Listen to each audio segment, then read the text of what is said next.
A very good morning and thank you for waking up to Sunrise at Sea here on CTV. Welcome to our Wellness, Beauty and Lifestyle segment. My name is Agi Oase and today we are tapping into the concept of community wellness. Have you ever heard of it? And this day also comes at a time when the Buddhist community in Uganda is celebrating Vesak, and that is the day when they commemorate the birth, the enlightenment as well as the passing of the Buddha. And joining me in the center of this conversation to give us more insight on how this day is in line or comes in line with community wellness is none other than the most venerable Bhante Buddharakkhita, who is the abbot as well as the founder of the Buddhist community in Uganda. Good morning, most venerable. Good morning, Agnes. Thank you so much for joining us, and we are happy to have you again on CTV today. You are welcome. Yes. To start with, I'd like you to give us, an insight on what Vesak means for the Buddhist community and in relation to community wellness. Yes, thank you very much. Vesak Day celebration is today, and Vesak is a Pali word, it originated from India. And the Vesak Day celebration to the Buddhists is the most important day. Why? The Buddhist world celebrates three events in one. Yes. One is the birth of the Lord Buddha. Yes, and the second one is the enlightenment of Lord Buddha. This happened in different places.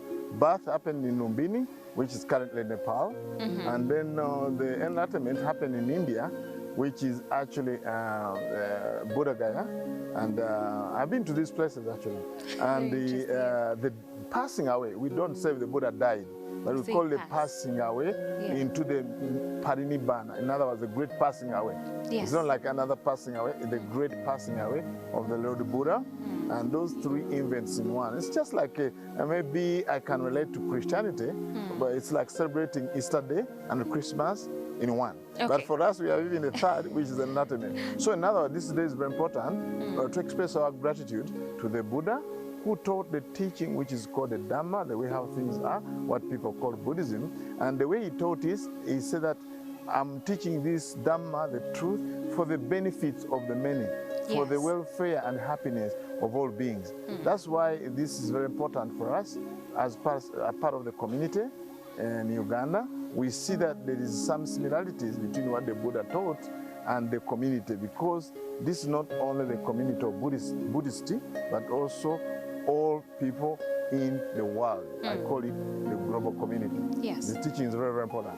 Before we connect to the community wellness, how did you choose, to have 3 days all commemorated in one day? I find that very intriguing, so I would love to know. Okay, actually when you look at it, all Buddhas, that's what they choose.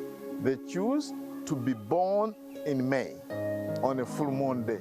So we follow the lunar calendar, not the solar calendar. Yes. So the Buddha was born in May, a full moon day, whether it's 15 or whatever, so long as it's May, but it has to be a full moon day. Now, when he got enlightenment, also he got enlightenment in May. On full moon day. Now, when he decided, he passed away into Parinibbana, he also passed away in May, full moon day.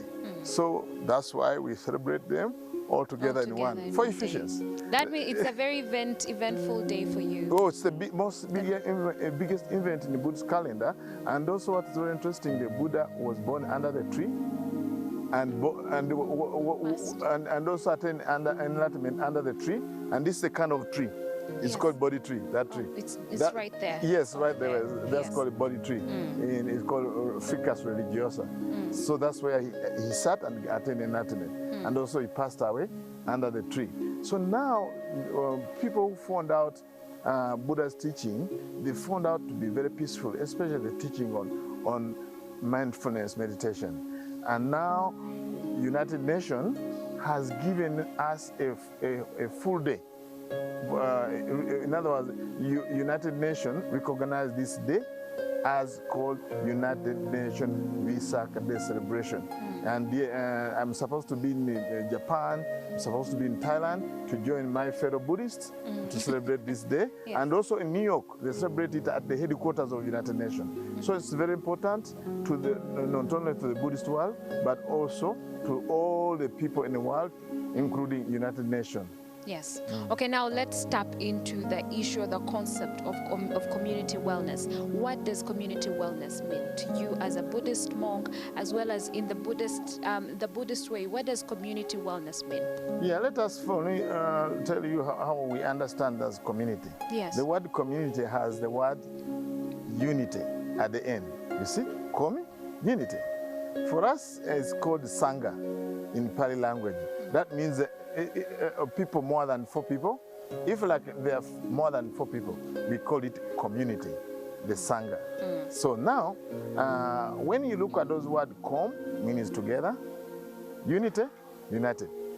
So for us as a Ugandan who actually promote Pan-Africanism, so as Ugandan people, I would like to see the unity in all African countries and of course the rest of the world. So I can see it as a Ugandan, I promote Pan-Africanism, and that's from being a Ugandan. But as a monk, as a Buddhist monk, I see the word community in 3 lenses. 3 lenses, really focusing on the same thing, unity, together, rather. Yes. So there is what we call codependence. So codependence means we are interdependent, we are interrelated. And this underpinned very well in Ubuntu concept. Ubuntu concept says, you are because I am because you are. And this is what African philosophy. Ubuntu, have you heard about Ubuntu? Yes, Ubuntu. Others call it Ubuntu's, Ubuntu, others Ubuntu. Yes, but it means the same thing. It's the same thing. Togetherness. Yeah, togetherness, and we are interdependent. And for us, the Buddha, the way he taught, you are, of course, that's the concept of Ubuntu, but for us in Buddhism, Buddha taught like this. When this is, that is. When this is not, that is not. When this arises, that arises. When this ceases, that ceases. So you can see this interconnectedness with everything. We're all interrelated. But people think that we are isolated. Oh, yes. Yeah, that's an unfortunate part. Yes. So when we live in a community, we really promote living together. That's why you see many people around, many children around, many people from this village. Not necessarily that all of them are Buddhist, but we are united under the common theme. We all want to be happy and we don't want to suffer. That's united us. I mean, that's unites us. You see? So how do you promote, in what ways do you promote the happiness bit of it and, doing away with the suffering? Would love to know in what ways you do that. I do it through teaching meditation. I call people come here and to meditate. Yes. And to remove the causes of suffering. Greed, hatred, delusion. We try to teach them mindfulness, yes, to eliminate and purify the mind so that it can be free from the impurities. We do that on a mental level. On a verbal level, we teach people not to insult each other. On a more practical level, we also have things like, I told you we have a meditation center to teach people mindfulness. We have a school to teach them education that promotes peace, because our vision is peace for all. And now today we are opening a medical center. Yes, I did see that on our way here. We are going to open a medical center. Oh yes, that's good progress. Yes, thank you very much. Yeah, yes. Thank you. So now let's head on to the other aspect of community wellness, and that is culture. Yes. Yes, let's talk Yes, about it. for us, at least in my understanding of community wellness, is the cultural values. And when you talk about culture, it has what you call manifestations. The culture, the way it manifests in the society, there has to be core beliefs, core values, in other words. There should be core values. What is a group of people in a particular place? What brings them together is the core values. Now, our core values here is non-violence. Right? Yes, we don't want to be violent to animals, to others. And for us, that brings the community intact, because they feel safe.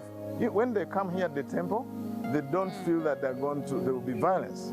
And then you see this creates a community which value peace and happiness.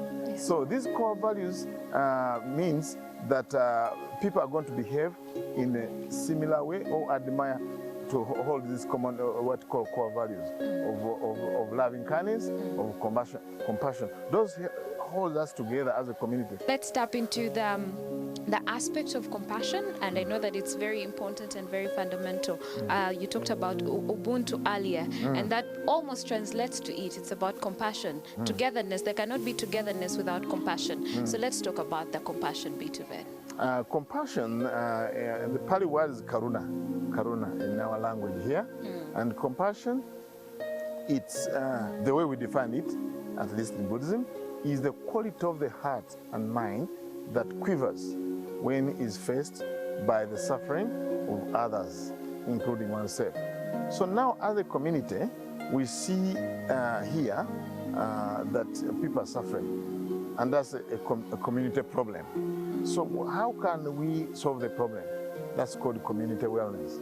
So we practice compassion apart from maintaining a good culture and the codependence with each other. We maintain compassion teachings whereby we have to recognize that all beings want to be free from suffering, and nobody wants to suffer, and people want to have happiness. So now we undertake as Buddhists to really practice it in action, to walk the talk, not talk the talk. Yes. Yeah, so now, the Buddha, they say that even if you are to put all the mothers together in the world, you cannot equate the compassion of the Buddha. The Buddha had what we call great compassion. And that's why he taught the teaching. You see Buddha's teaching, the four pillars, he taught suffering or unhappiness, the cause of unhappiness or suffering, peace and happiness, ultimate peace and happiness, and the way to ultimate peace and happiness. So that's what he did to teach us this teaching. Now, the Buddha had what we call great compassion, and his teaching is geared to practice compassion, unity, and wisdom. All that goes together. In other words, when we talk about compassion, we have to know what we call purity of the mind. We clear our mind so that it's not tormented by greed, hatred, and delusion. And then we must understand, wisdom is very important in Buddhism to practice compassion. So we are talking about walking the talk. Walking the talk instead of talking the talk. Yes. That's how we do it in the community wellness. You can come here to Uganda Good Center in Garuga and you see exactly what is community wellness, because it's really practical. You can see it with your eyes. Absolutely. Well, I'm a witness to this because I saw the medical center over there, and the togetherness around here is very evident. Yes. Well, thank you so much for the work that you are doing, at the Buddhist Center, as well as impacting the communities around you as well. You're welcome. Yes, and I'd like you, as we wrap up the conversation, to, send a message out there in regard to how can any other person, even if they're not a Buddhist, to incorporate the aspects of community wellness into their daily life. Yes, I think anybody who's hearing these episodes and they want to integrate community wellness is starting with yourself. Yes. Yourself, be united with yourself. Well, that has been the Most Venerable Bhante Buddharakkhita, who is the abbot as well as the founder of the Buddhist Center here in Uganda. And that wraps up the conversation that we had for you here on Sunrise at Sea. Keep watching Sunrise at Sea and don't blink.